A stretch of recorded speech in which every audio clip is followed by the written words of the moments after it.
नमस्कार शेतकरी मित्रांनो, मी दिनकर नागरे, श्री विघ्नार्थ ॲग्रो सर्व्हिसेस व बुद्रुक व ॲग्री.कॉज यूट्यूब चॅनलमध्ये सर्वांचे स्वागत करत आहे.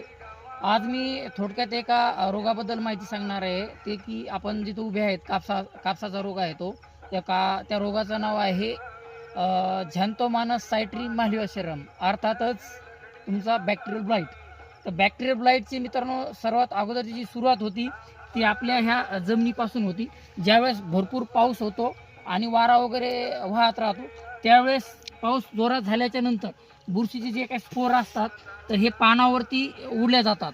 उडल्याच्या नंतर समोर घ्या. आता याच्यामध्ये तुमचं अटॅक जे करण्याचं प्रमाण जे राहतं तर याच्यामध्ये एक म्हणजे स्टोमॅटा राहतो. स्टोमॅटो म्हणजे जसं श्वास आपण माणूस घेत असतो तर एक स्टोमॅटा राहतो. तो स्टोमॅटो काय क्लोज आणि ओपन होत असतो. तर त्याच्यातून ते एंट्री करून तुम्हाला अशा प्रकारे हे जे दिसतात